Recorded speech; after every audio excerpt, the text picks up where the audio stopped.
The year was 1941 and Hermann Göring's Luftwaffe intelligence officers had just received photographs of something rather peculiar taking shape at the de Havilland factory in Hatfield, a bomber made of wood. The reaction in Berlin ranged from amusement to outright derision. Here was Britain, the intelligence reports concluded, so desperately short of aluminium that they'd resorted to building military aircraft from the same material as garden sheds.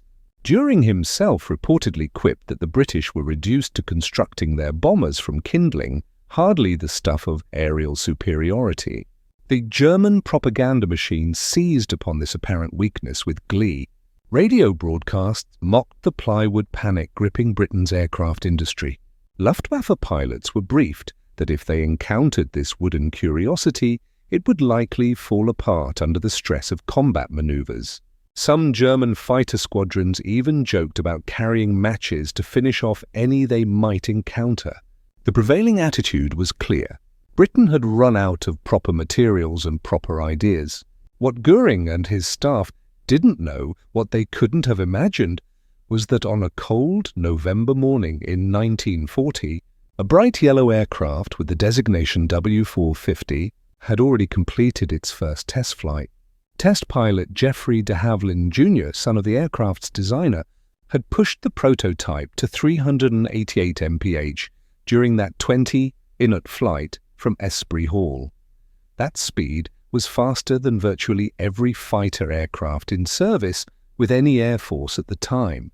The Spitfire MKV, Britain's frontline fighter, could manage 374 mph on a good day. Germany's pride, the Messed Bf-109E, topped out at around 350 yid, but speed figures on paper meant nothing if the aircraft couldn't perform in combat conditions. Throughout early 1941, whilst German intelligence continued filing dismissive reports about Britain's wooden desperation, RAF test pilots at Bosham Down were discovering something extraordinary. The Mosquito, as it was now officially designated, wasn't just fast in level flight. It could outrun German fighters in a climb. It could outdive them. It could outturn many of them despite being a bomber. Flight left, Lieutenant Reynolds, one of the early test pilots, would later describe the sensation as quint, flying a racing car with wings. Everything else suddenly felt like it was moving through trial. The secrecy surrounding the program was intense. Fewer than 100 people initially knew the Mosquito's true performance figures. RAF Command understood they possessed something revolutionary, and they weren't about to let the Germans know until it was too late. Training began in strictest confidence at several dispersed airfields across England. The first operational crews were hand-picked, experienced pilots who could be trusted to keep quiet about what they were flying. They practiced low-level navigation, high-speed bombing runs, and most importantly, evasive maneuvers that relied on speed rather than defensive armament. Because here was the Mosquito's most radical feature. It carried no defensive guns, no dorsal turrets, no waist gunners, no tail position, just two men, pilot and navigator, sitting side by side in a spacious cockpit filled with natural light from its glass nose. The aircraft's defense was simple: be faster than anything trying to kill you. To the Luftwaffe's way of thinking, an unarmed bomber was suicide. To de Havilland's design philosophy, defensive guns meant weight, drag, and complexity, all things that reduced the speed that kept you alive. By mid-1941, the 1st Mosquito Squadron was working up to operational status. German intelligence still hadn't grasped what was coming. Their reports continued to describe a stopgap measure, a wooden embarrassment that Britain would abandon once proper materials became available. The mockery continued right up until the moment in September 1941 when the first operational Mosquitoes began appearing over occupied Europe at altitudes and speeds that made interception nearly impossible. The wooden wonder they'd laughed at was about to rewrite the rules of bomber warfare. Geoffrey de Havilland had been arguing for a fast, unarmed bomber since October 1938, when he'd first walked into the Air Ministry with sketches and performance projections that seemed to belong to science fiction rather than practical aviation. His proposal was elegantly simple: build a bomber so fast that enemy fighters couldn't catch it eliminating the need for defensive armaments, gunners, and all the associated weight and drag. The Air Ministry's response was equally simple: rejected. The reasoning behind that rejection reflected the entire RAF strategic thinking at the time. Bomber Command's doctrine, heavily influenced by the theories of Italian General Giulio Douhet, held that heavily armed bomber formations would always get through to their targets. The Boeing B-17 Flying Fortress epitomized this philosophy, bristling with machine guns protected by overlapping fields of fire designed to slug it out with intercepting fighters whilst maintaining formation. Britain's own designs followed similar logic. The short Stirling carried 8 machine guns. The Handley Page Halifax would mount 9. Even the Vickers Wellington, though modestly armed by comparison, relied on its geodetic construction to absorb punishment whilst its gunners fought back. Air Marshal Sir Wilfrid Freeman listened politely to de Havilland's pitch in early 1939 and acknowledged the theoretical elegance. But theory wasn't enough. What happened? Freeman asked. When the aircraft inevitably encountered fighters? What happened during long overwater flights? When engine failure meant reduced speed? What happened when battle damage compromised performance? Without guns, without armor, without defensive capability, de Havilland's proposed bomber would be a death trap. The answer was no. Build something conventional instead. De Havilland refused to let the idea die. Throughout 1939 and into early 1940, he refined the design, ran wind tunnel tests at his own expense, and badgered anyone at the Air Ministry who would listen. His persistence earned him a reputation as a brilliant designer who'd become obsessed with an impractical fantasy. The outbreak of war in September 1939 seemed to validate the ministry's position. Early bomber losses over Germany weren't catastrophic, and the doctrine of mutual defensive fire appeared sound. And came spring 1940 and everything changed. The German blitzkrieg through France demonstrated what modern fighters could do to lumbering bombers when they caught them. RAF Fairey battle light bombers were massacred over the Meuse bridges. Complete squadrons wiped out in single missions. The advanced air striking force lost aircraft at rates that couldn't be sustained. On 17th of May 1940, 12 Blenheim bombers attacked German positions near Gumblau. 11 were shot down. Defensive armament proved worthless when Bf-109s and Bf-110s could position themselves carefully and attack from optimal angles. The disaster at Dunkirk crystallized the problem. British bombers attempting to support the evacuation were cut to pieces by German fighters. Speed, it became horrifyingly clear, mattered more than guns. A bomber that couldn't be caught, couldn't be shot down. A truth so obvious in hindsight that the Air Ministry's previous rejection now seemed almost criminal in its short-sightedness. In July 1940, with Britain facing invasion and the Battle of Britain raging overhead, the Air Ministry reversed its decision. De Havilland received authorization to proceed with his fast bomber concept, now officially specification B-140. The caveat was brutal. Used no strategic materials. Aluminium was needed for Spitfires and Hurricanes. Steel was needed for tanks. Whatever de Havilland built, it had to come from materials that weren't rationed, weren't critical to other war production, and wouldn't compete with established programs. The answer was wood, specifically a composite sandwich construction of Canadian birch plywood bonded with Ecuadorian balsaories. The same techniques used in building racing boats and grand pianos would now build Britain's fastest bomber. The construction technique the Havilland's engineers developed was called alclad plywood sandwich, but that technical term disguised what was actually revolutionary craftsmanship masquerading as mass production. Each component consisted of 2 thin sheets of birch plywood with balsa wood strips running between them. The whole assembly bonded together with a phenol formaldehyde resin called aerolite. The resulting structure was light, immensely strong, and possessed something no metal airframe could match. It absorbed vibration beautifully. Pilots would later describe the Mosquito's ride quality as smoother than any metal aircraft they'd flown. But who would build these wooden bombers when every aircraft manufacturer was already working triple shifts on conventional designs? The answer came from Britain's furniture industry. In H. Higham, the heart of England's furniture-making region, craftsmen who'd spent careers building dining tables and wardrobes found themselves recruited into aircraft production. The skills translated perfectly. They understood wood grain, knew how to work with adhesives, could judge tolerances by eye and touch. Piano manufacturers from London joined the program, bringing expertise in curved laminates and precision joinery. Boat builders from the south coast contributed knowledge of waterproof bonding and stress distribution. Secret factories sprang up in the most unlikely locations. A furniture repository in Hatfield became the main assembly line. A garage in Leeds took on wing production. Salisbury Hall, a medieval manor house in Hertfordshire, served as the initial prototype workshop, chosen specifically because its grounds were screened by trees invisible to German reconnaissance aircraft. Even more remarkably, production was deliberately dispersed into hundreds of small workshops.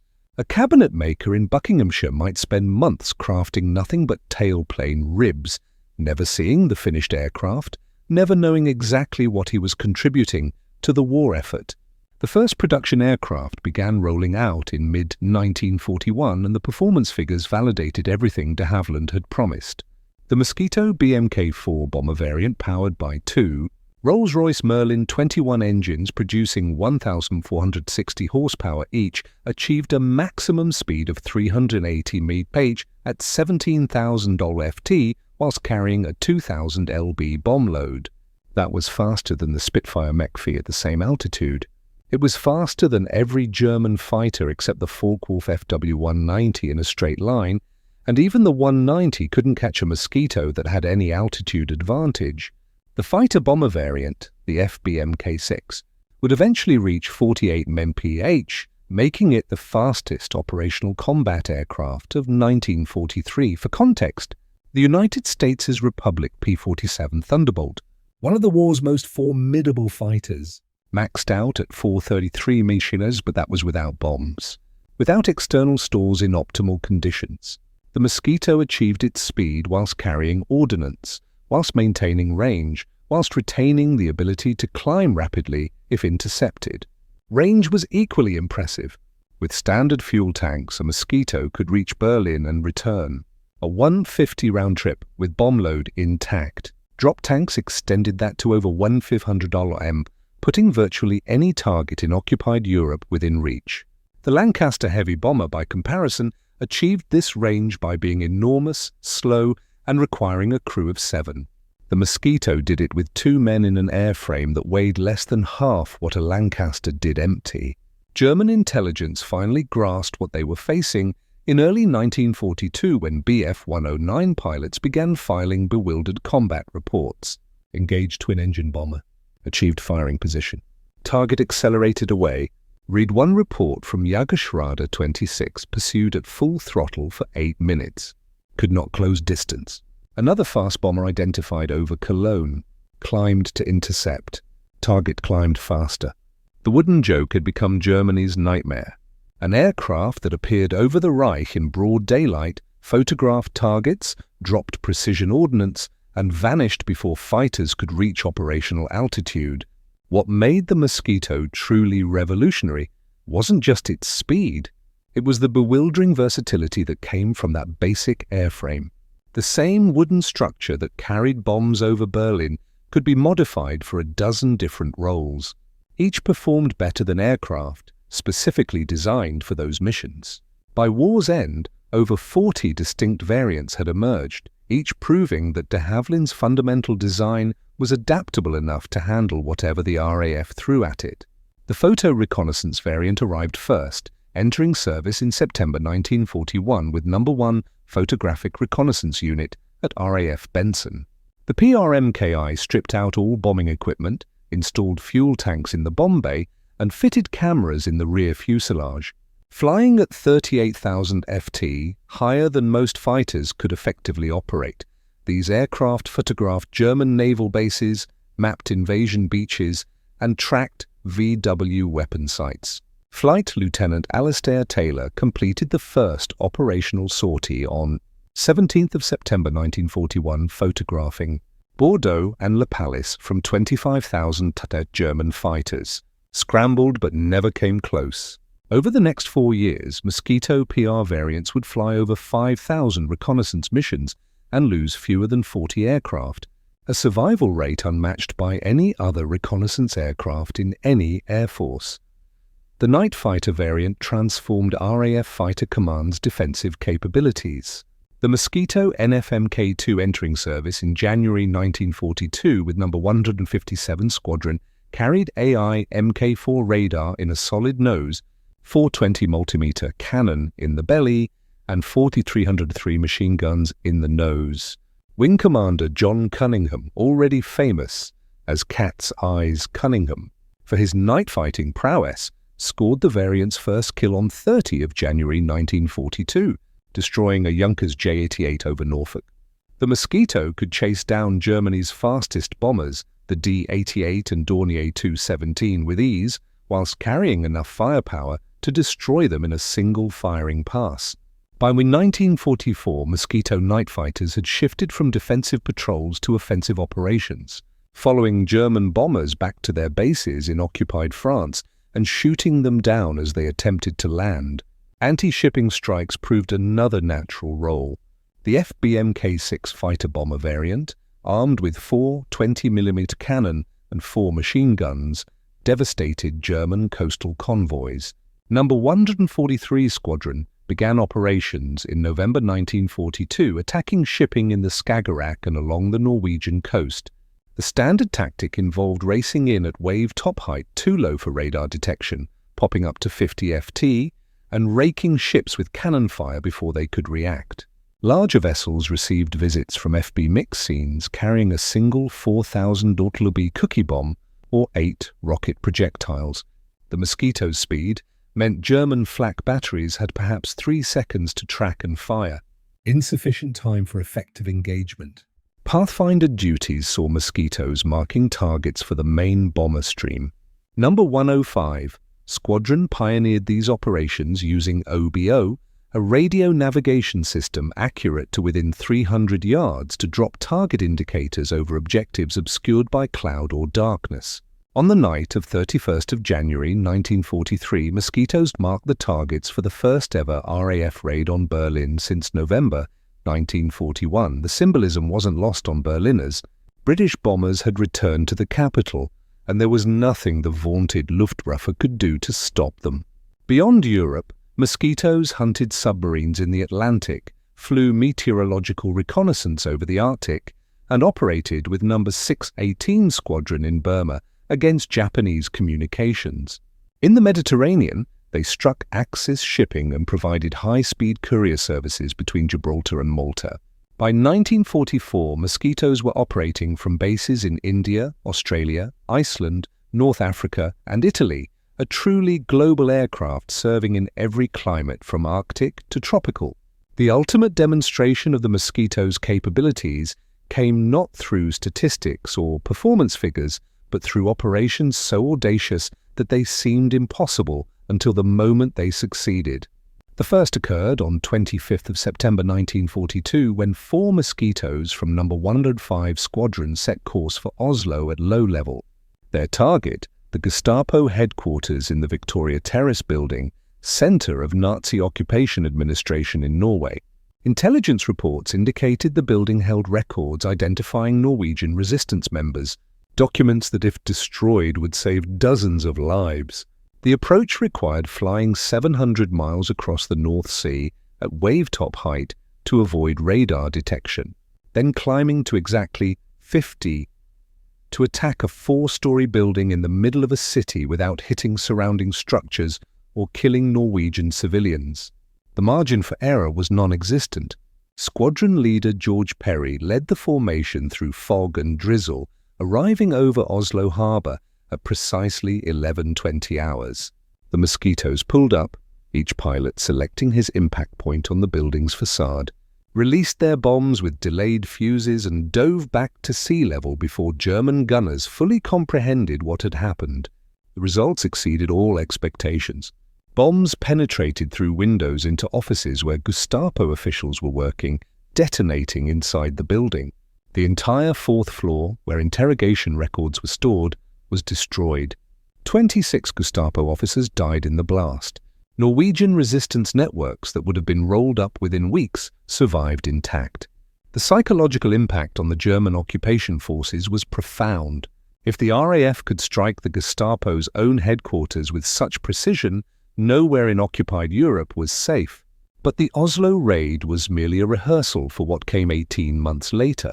Operation Jericho would become the most famous Mosquito mission of the war, an attempt to breach the walls of Amiens prison and free French resistance members scheduled for execution.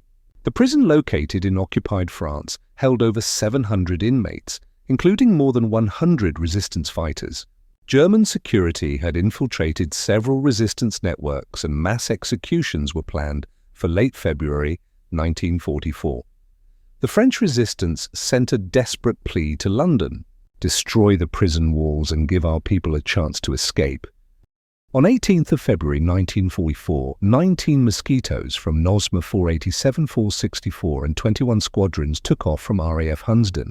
Group Captain Percy Pickard, a legendary bomber pilot, led the operation.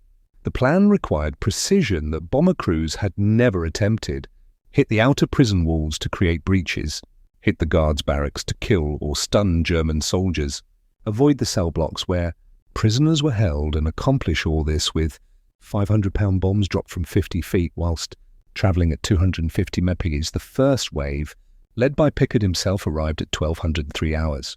Flying through a snowstorm at treetop height, they pulled up over Amiens and released. The bombs struck the outer walls perfectly, blowing massive gaps in the brickwork. The second wave, arriving 3 minutes later, hit the guards' quarters. The third wave found the target obscured by smoke and debris, a testament to the first 2 waves' accuracy, and held their bombs rather than risk hitting prisoner cells. Of the 19 attacking aircraft, 2 were shot down by German fighters during the withdrawal. Pickard's Mosquito was one of them. He and his navigator, Flight Lieutenant Alan Broadley, died when their aircraft crashed near Amiens. The raid freed 258 prisoners, including 79 resistance members. Some died in the bombing, some were recaptured, but dozens escaped to continue fighting. More importantly, the operation demonstrated what precision bombing actually meant. This wasn't the area bombing that destroyed cities.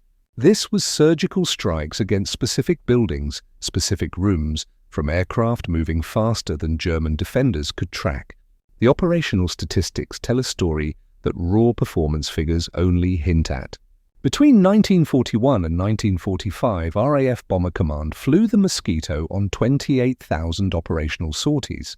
Of those missions, 254 aircraft were lost to all causes: enemy action, mechanical failure, weather, and operational accidents. That represents a loss rate of 0.9% per sortie. To understand what that number means, it must be compared against the losses sustained by other RAF bomber types operating over the same period against similar targets. The Avero Lancaster Bomber Command's primary heavy bomber flew 156,000 sorties and lost 3,249 aircraft, a loss rate of 2.08% per sortie. The Handley Page Halifax logged 75,532 missions with 1,033 losses, producing a rate of 2.43%. The Short Stirling, which bore the brunt of operations during the worst years of 1942 to 43, suffered an appalling 3.96% loss rate, even accounting for the fact that heavy bombers flew primarily at night against heavily defended targets, whilst many Mosquito operations occurred in daylight against less critical objectives. The disparity remains striking. When comparing similar mission profiles, night bombing raids against German cities, the Mosquito's advantage becomes even more pronounced. Consider the raids on Berlin. Between November 1943 and March 1944, Bomber Command launched 16 major night raids against the German capital in what became known as the Battle of Berlin. Lancaster and Halifax squadrons lost 492 aircraft during these operations, a casualty rate exceeding 5% on several individual raids. During the same period, Mosquito light bombers from the Pathfinder Force and No. 8 Group flew 1,690 sorties to Berlin and lost 9 aircraft. The heavy bombers were being slaughtered. The Mosquitoes were statistically speaking nearly invulnerable. The American experience provided an even starker comparison. The USAF's 8th Air Force flew daylight precision bombing missions with B-17 Flying Fortresses and B-24 Liberators, relying on formation flying and mass defensive firepower to survive. During 1943, before long-range fighter escorts became available, loss rates on deep penetration missions regularly exceeded 10%. The second Schrinford raid on 14 October 1943 saw 60 bombers lost out of 291 dispatched, a catastrophic 20.6% loss rate. Each B-7 carried 10 crew members, meaning that single mission cost 600 men killed, captured, or seriously wounded. A force of Mosquitoes delivering equivalent bomb tonnage would have fielded roughly 120 aircraft with 240 crew, and historical loss rates suggest perhaps 2 or 3 aircraft would have been lost. 6 men instead of 600. The human mathematics was brutally simple. A Lancaster crew had approximately a 45% chance of surviving a full 30-mission tour during 1943-44. Those are coin flip odds at best. A Mosquito crew faced roughly an 85% chance of completing their tour. Wing Commander John Waldridge, who flew both Wellingtons and Mosquitoes operationally, later wrote that the psychological difference was immeasurable. In the Wellington, you knew the odds were against you. Every mission might be your last, and that knowledge wore you down. In the Mosquito, you had a rational expectation of survival. We were still frightened, still faced danger, but we weren't flying in a death trap. The loss per sortie advantage held across all Mosquito variants. Fighter bomber units attacking shipping and ground targets suffered higher losses than bombers, but still substantially lower than equivalent Beaufighter or Typhoon squadrons performing similar missions. Photo reconnaissance Mosquitoes achieved the best survival rate of any reconnaissance aircraft type in any air force, with some PR squadrons completing hundreds of sorties between losses. By late 1942, Hermann Göring faced an uncomfortable reality. The wooden aircraft his Luftwaffe had mocked was now appearing over Germany with impunity, whilst his own bombers were being massacred over Britain.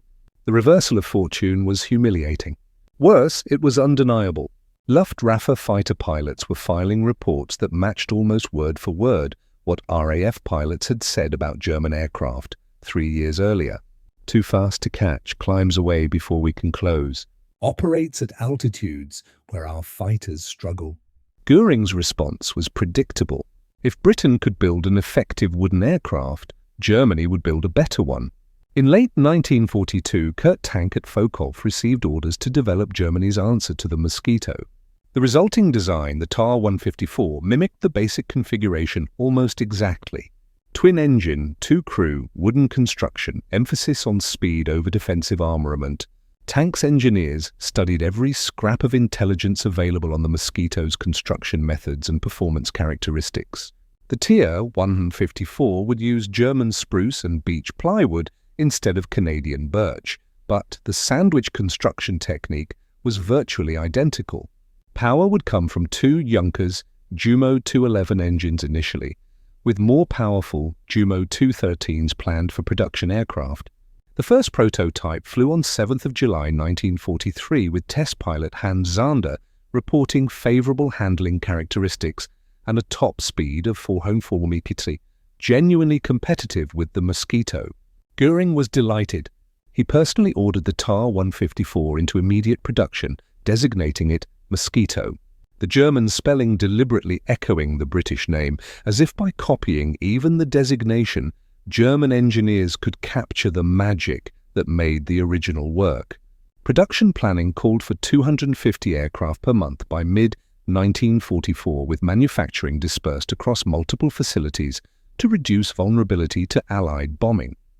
The Posen factory would handle final assembly, whilst component manufacture was distributed throughout occupied territories.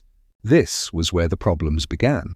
The adhesive specified for bonding the plywood sandwich was Tego film, a phenolic resin produced by the Goldman Company at their facility in Wuppertal. In the summer of 1943, RAF Bomber Command destroyed the Goldman factory during a raid on the Ruhr industrial area. Alternative adhesive sources were found, but the replacement glue called dynamite had different properties. Tego film cured at specific temperatures and pressures, creating bonds stronger than the wood itself. Dynamite required different handling, different curing times, and crucially didn't perform identically under all conditions. The first hint of disaster came in September 1943 when a TR-154 prototype broke apart in flight, killing both crew members. Investigation revealed adhesive failure. The plywood layers had delaminated under stress. Engineers adjusted curing procedures and pressed ahead, but the problems multiplied.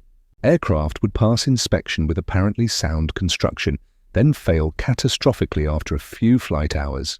The wood would separate in humid conditions. Temperature cycling during flight from ground level to altitude and back caused differential expansion that the adhesive couldn't accommodate. By early 1944, the TA-154 program was hemorrhaging aircraft to structural failure at a rate that made combat losses seem trivial by comparison. Sabotage was suspected, and not without reason. The dynamite adhesive was manufactured in facilities employing forced labor from occupied countries. A French resistance report declassified decades later confirmed that workers at the Mons factory had deliberately contaminated adhesive batches intended for aircraft production. The sabotage was subtle. Slightly incorrect mixing ratios, improper storage that reduced shelf life, contamination with substances that weakened the final bond. Individual batches might test within acceptable parameters but fail under sustained stress. By June 1944, fewer than 50 TR-154s had entered service, and operational squadrons were reporting structural failures at an alarming rate. Göring, faced with mounting losses and no solution in sight, cancelled the program entirely. The aircraft he'd ordered as Germany's answer to the Mosquito had killed more Luftwaffe crew through structural failure than enemy action ever did. The final bitter irony. Germany's wood aircraft failed largely because they'd mocked wood construction too long, entering the field years late without the accumulated expertise that British furniture makers had brought to Mosquito production. When victory came in May 1945, most wartime aircraft designs were immediately rendered obsolete by the jet age. The piston-engine fighters and bombers that had ruled the skies for 6 years were suddenly yesterday's technology destined for scrapyards or museums. The Mosquito, however, continued flying frontline operations for another 16 years, a longevity that spoke to how far ahead of its time the basic design had been. The RAF retained Mosquitoes in substantial numbers through the late 1940s, using them for photo reconnaissance, target marking, and even as interim jet fighter trainers. The Swedish Air Force operated their own license-built variants until 1953. The Israeli Air Force flew Mosquitoes during the 1948 Arab-Israeli War and the 1956 Suez Crisis, using them for long-range reconnaissance and bombing missions, where speed remained the primary survival factor. The last operational military Mosquito flight occurred in 1963 when the RAF finally retired its remaining PRM-K-34s, nearly 23 years after that first prototype flight in November 1940. But the aircraft's influence extended far beyond its service life. When English Electric began designing the Canberra jet bomber in 1945, the design philosophy bore unmistakable Mosquito influences: 2 engines, 2-man crew, emphasis on speed and altitude for survival rather than defensive armament. The CRA became one of the most successful jet bombers ever built, serving with air forces worldwide into the 21st century. American designers took notice as well. The Martin B-57, the USAF's licensed version of the CRA, led directly to development concepts for what eventually became the F-111 and later tactical strike aircraft. The Mosquito also proved invaluable for advancing aviation technology in peacetime. In 1946, a modified Mosquito fitted with Rolls-Royce Merlin 1301-131 engines achieved 474 mph at 20,8500 ft, establishing a new speed record for piston-engine aircraft in its class. Geoffrey de Havilland Jr., who'd flown the prototype's maiden flight, continued setting records in Mosquitoes until his death in September 1946 whilst testing the DH-108 jet, a tragedy that deeply affected his father and the entire de Havilland Company. High-altitude research programs used Mosquitoes fitted with extended wings to explore flight. Characteristics above 40,000 ft, these aircraft contributed data that informed pressurization systems for early jet airliners. Mosquitoes also served as testbeds for early air-to-air missiles, radar systems, and electronic countermeasures, technologies that would define the next generation of combat aircraft. Perhaps most surprisingly, modern stealth technology owes an intellectual debt to the Mosquito's design philosophy. Whilst the wood construction itself offered no stealth advantages, in fact, wooden aircraft have larger radar cross-sections than metal ones. The underlying principle proved prophetic. De Havilland's fundamental insight was that survivability comes from not being hit, rather than from absorbing hits. Modern stealth aircraft follow precisely this logic. Make detection difficult or impossible rather than armor the aircraft to withstand battle damage. The F-17 Nighthawk, B-2 Spirit, and F-22 Raptor all embody the same philosophy that guided de Havilland in 1938. An aircraft that enemy defenses cannot engage is an aircraft that comes home. The final assessment of the Mosquito's significance requires examining what it achieved against what everyone believed possible. In 1940, conventional wisdom held that bombers needed defensive guns, heavy armor, and large crews to survive. The Mosquito proved that doctrine entirely wrong. It demonstrated that innovative design thinking could overcome material shortages and turn apparent weaknesses into strengths. It showed that speed and operational flexibility mattered more than brute force. And it did all this whilst being constructed by furniture makers, piano craftsmen, and boat builders. Ordinary civilians transformed into extraordinary aircraft builders. Those wooden bombers that Göring's Luftwaffe had mocked flew 28,000 combat sorties, took photographs that shaped Allied strategy, marked targets for the bomber offensive, freed prisoners, hunted submarines, and did it all whilst losing fewer crews per mission than any other bomber type in any air force. Not bad for something built from plywood,